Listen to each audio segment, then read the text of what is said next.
નાની વાતમાં આપણે આજે લાખા બાપાના પ્રસંગ આપણે જોઈ રહ્યા છીએ.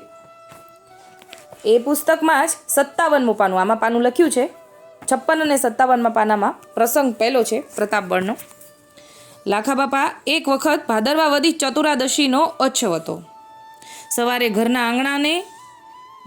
સવારે ઘરના લોકોને તથા ગામના વૈષ્ણવોને લાખા બાપાએ કહે, આજે ઓછવ છે તો કામે જાશું માં.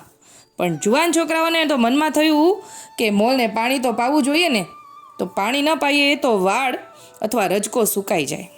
આમ વિચારીને જુવાનિયા વાડીએ જઈને કોસ હાંકવા લાગ્યા. પણ જ્યાં બપોર ન થયા ત્યાં તો કૂવામાં જલ થઈ રહ્યું. વાડીએ ગયેલા પાછા ઘેર આવ્યા. બાપાને તો પહેલાંથી જ બધી વાતના સમાચાર મળી ગયા હતા. એમણે છોકરાને પૂછ્યું, કેમ આવતા રહ્યા? છોકરાએ કહ્યું, બાપા કૂવામાં તો જલ થઈ રહ્યું એટલે અમે આવતા રહ્યા. બાપા કહે, મેં તો તમને કહ્યું હતું કે આજે ઓછવ છે, કામે જાશો માં, તોય તમે ગયા.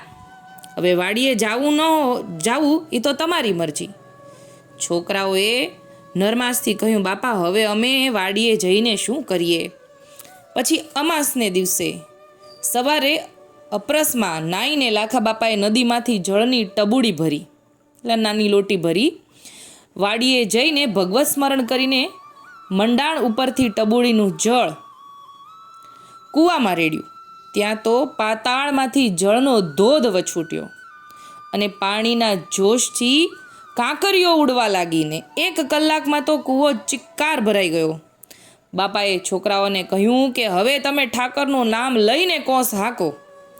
ગામમાં આ વાતની જાણ થતાં લોકો વાડીએ જોવા આવ્યા કે કૂવો જળથી ભરાયેલો જોઈને તેમની આસ્થા વધી ગઈ અને કહેવા લાગ્યા કે લાખા બાપા પ્રતાપી પુરુષ છે.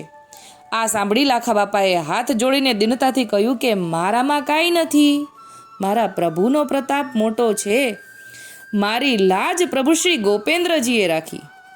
ત્યારથી લાખા બાપાની વાડી ટબુડી વાડીના નામથી વિખ્યાત છે. પ્રસંગ આટલો જ છે. હવે આવતીકાલે પ્રસંગ બીજો જોશું.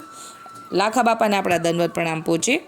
અત્યારે આટલું જ બોલીને મારી નાની વાતને વિરામ આપું છું. બોલો શ્રી ગોપાલ લાલ કી જય.